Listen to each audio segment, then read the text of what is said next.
kining pagmatuod sa pagkabanhaw ni Hesus mao'y hinungdan nga daghan sa mga nagsangyaw, gipangpatay, gimartir. Lingay mong tupad na musangyaw kas pagkabanhaw ni Hesus. Na musangyaw.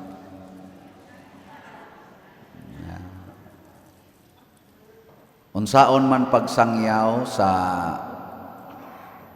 pagkabanhaw ni Hesus, ang buhaton matud pas unang pagbasa, kinahanglan sundo namo sa tigisulti dire. Giingnan sila, dili ba gidid-an man kamo namo pagpanudlo sa ngalan ining tawhana? Nya unsay gitubag nila? Unsay gitubag? Kinahanglan sundo namo ang Dios ug dili ang mga tao. Nilingay mong tupad. Ina kanang color sa imong buhok kinsay gisunod nimo ana. Na kanang imong naong, kanang imong gisulob, kanang imong pag atiman sa imong kinabuhi karon, kinsay imong gisunod? Ang Ginoo o ang tao? Kana ato na siyang una-unaon. Kay kung ang Ginoo mo atong sundon, nagsangyaw ta sa pagkabanhaw sa Ginoo. Pero ang tao gani mo itong sundon, namakak na ta. Muna magtugma gyud ang atong pulong ug ang atong buhat. Dili unta pulos ra ta pulong unya wa mapamatud-i sa atong gibuhat. Muna si Hesus gipamatud-an niya siyang buhat. Ang mga apostoles sama ni Santiago, ni San Pedro, San Juan, gipamatud-an nila sa ilang mga buhat. Nya unsa man ang mga buhat nila? Buhat sa Ginoo. Matud pa diri sa atong ebanghelyo, sila nga mga taga-yuta, kalibutan, taga-yuta, yutan-on sad og mga pulong og buhat, ang mga gikas langit og nagsunod sa langit, langit nung pagtulunan, magbuhat sad sa mga gisugo sa langit. Nanglitan, kanang pagpalit og raffle ticket, unsa man ang buhata, yutan-on o langit-non? Kusgang, saan na siya? Ambot lang ninyo.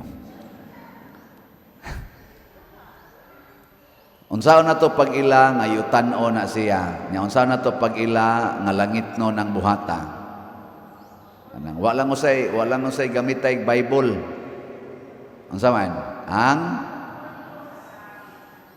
kana unsay imong tumong nganong gibuhat na?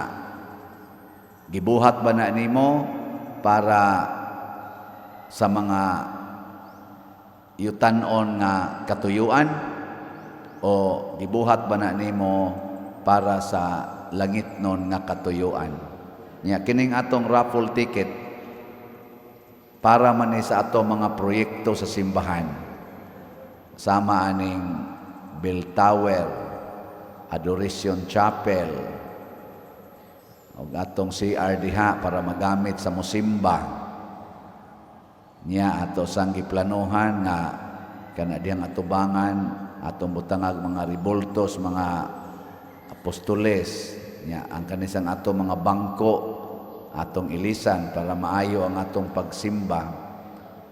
So ang mga tumong pulos pag himo sa atong simbahan nga mulambo og mas munindot ang atong pagsimba sa Ginoo. Sa ato pa di ay ang pagpalit og raffle ticket, langit-no na nga buhat.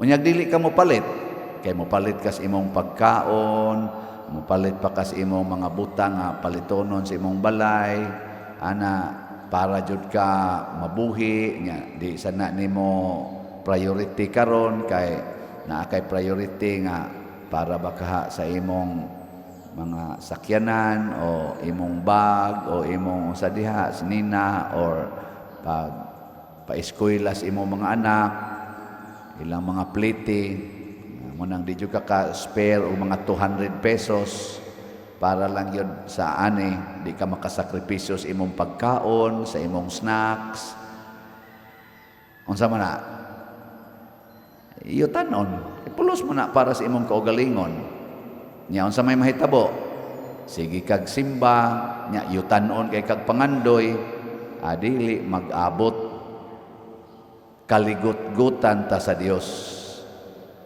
mo na diri sa atong kuan gibalik na sa no ang atong salmo ang Ginoo nagpatalinghog sa singgit sa kabos kung magsigit hatag nganhi sa simbahan pasabot dili na ka mawili sa imong kwarta mahimo gyud kang kabos kana bang isipon nato nga ang atong kwarta ang atong kabtangan atong itampo sa simbahan mo na nahitabo sa unang mga nagsunod ni Hesus di ba gisgutan nato niagi mga adlaw nga dili na sila moingon nga ako'y tag-iya sa akong kabtangan wala na sila anang batasana ang ilang mga kabtangan ang tag-iya mauna ang simbahan ang ilang ang pundok ilang ambitan ang tanan sumala sa ilang panginahanglan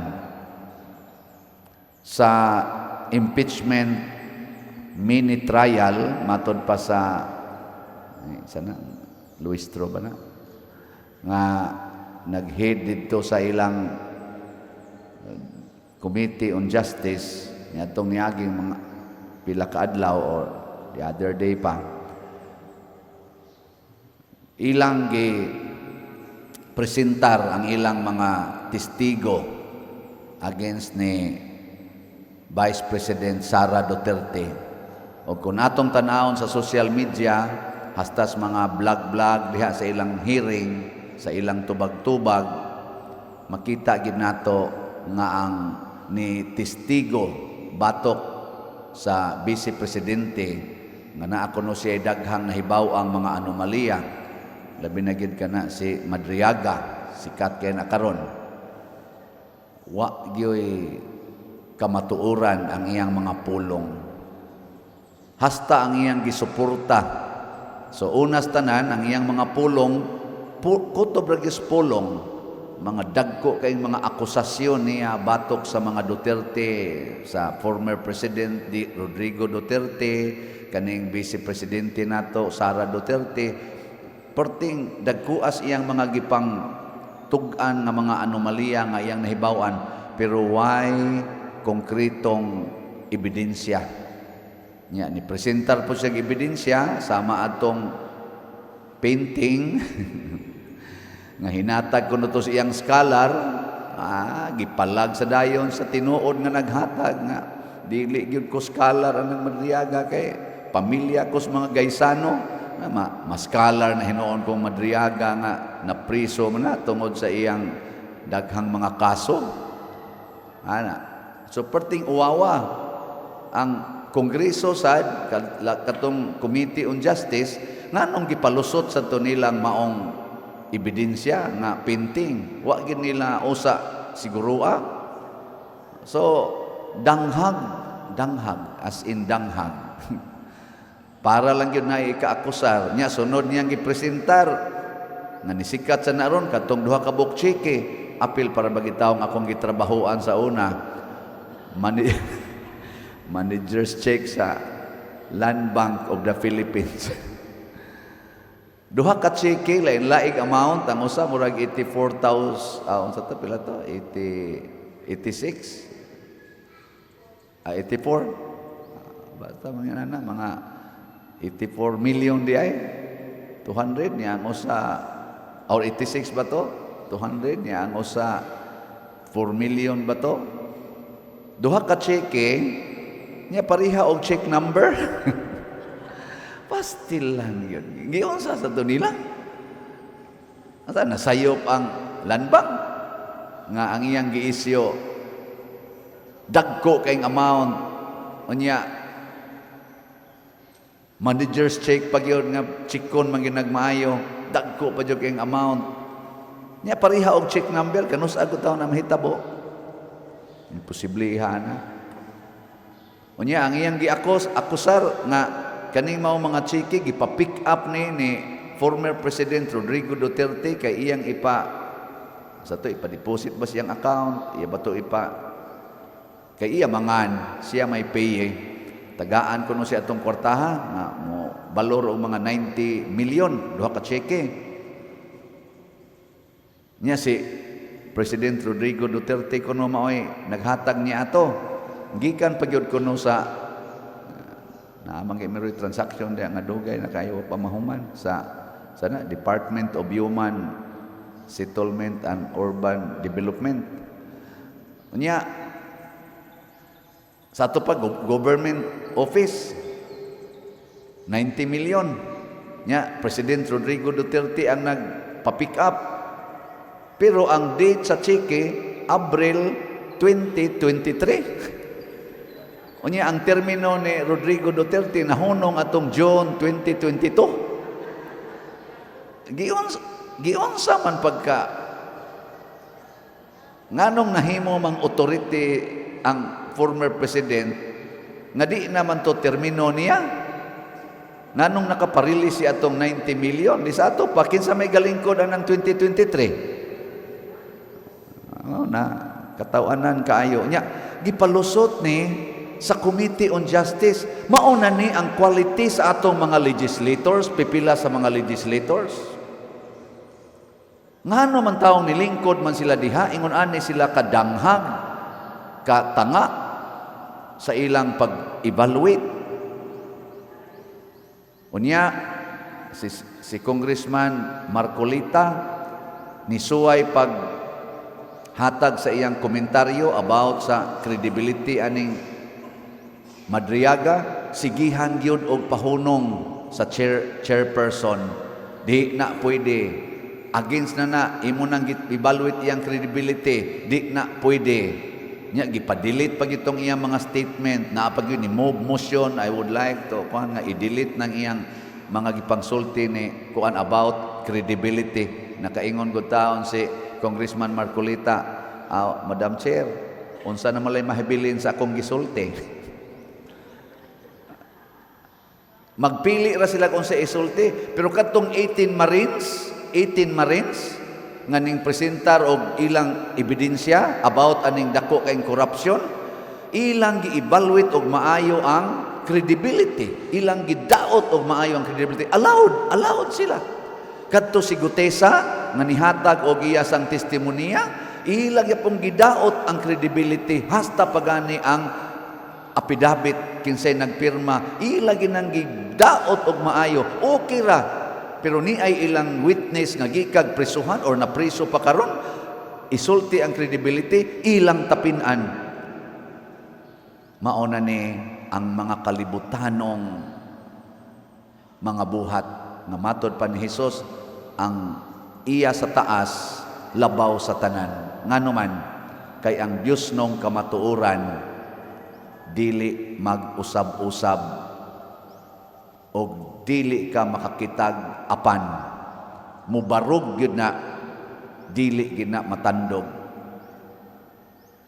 Divine truths is stable, permanent. Muna kanang imong ilong permanent na gina. Ayaw na gyud pangandoy nga imo nang usbon. Usbon gay na nimo magkaratol-ratol gyud ka. Kanang imong kilay permanent na nagibutang sa Ginoo. Ayaw ginag-usba. Usbon gay na nimo magkaratol-ratol gyud ka. At tanawa nang nangusab sa kilay.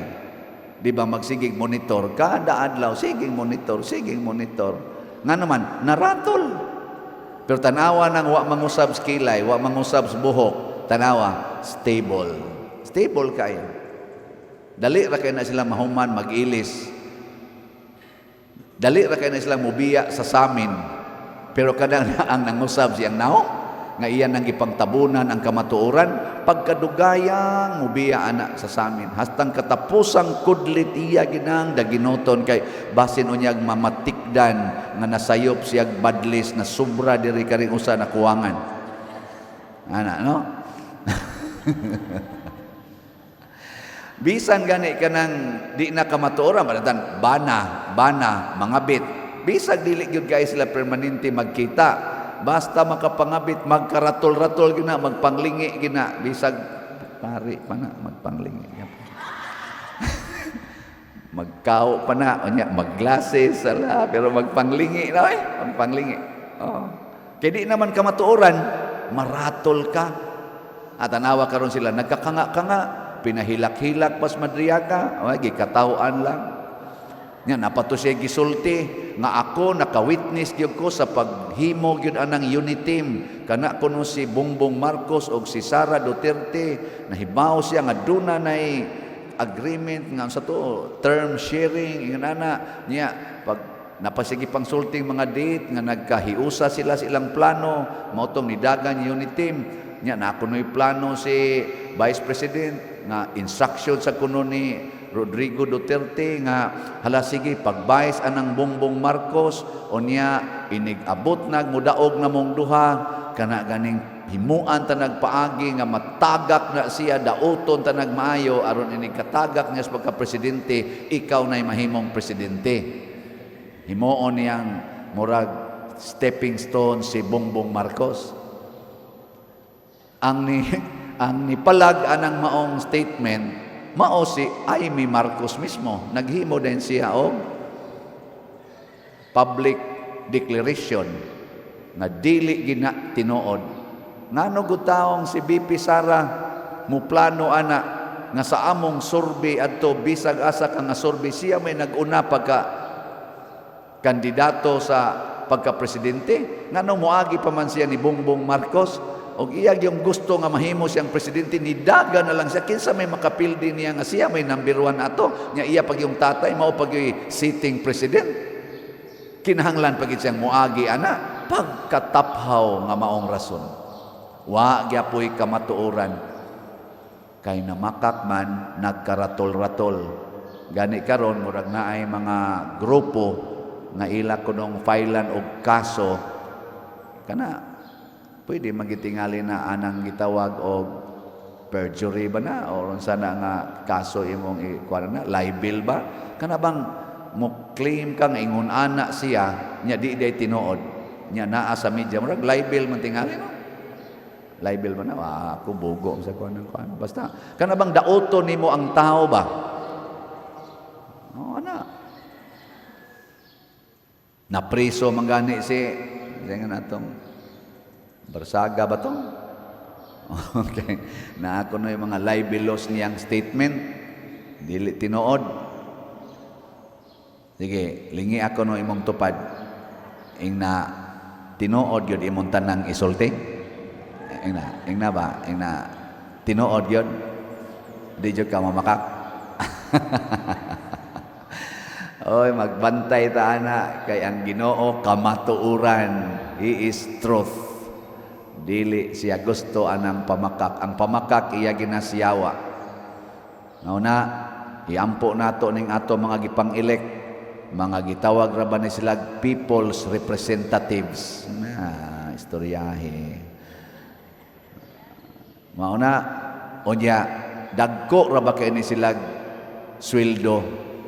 Wa gyud sila mobati nining ato karong nagunang problema ang kamahal sa pamaliton wa nay mga trabaho purting mahalas gasolina o krudo ang ato mga drivers purting problemaha unsaon pa nila pag-income unya mahal sa kaing palitonon purting problemaha ang ilarong gika lingawan impeachment ang nawa nga flood control scam nga trillions of pesos wa na hisguti kadtong mga malita-malitang kwarta nga naay mga tinuod yung nagtestigo wa na hisguti kining ilarong kabuang mao'y ilang gustong ma-highlight gusto nilang tabunan ang kamatuoran ang tinuod nga problema sa atong nasod karon ilang tabunan aning ilang way klaro nga problema, unya ni income pagyud silang maayo kay kadtong tanang naglingkod didto na atoy mga honoraria dagko kayo plus pagyud sa ilang mga sweldo ana nila naas mga 200 to 400,000 depende sa ilang posisyon kada buwan. Way nakasweldo na to kaning naglingkod din hikaron, way nagsweldo ingon ana mailhan man na sa ihog kolekta. Way nagsweldo. Magsweldo kag 400,000 kada buwan, nya ang imong ihog 10 pesos nga dunot. Awa mo na 10 pesos na nun, 20 nga dunot. Oh, di na pwede.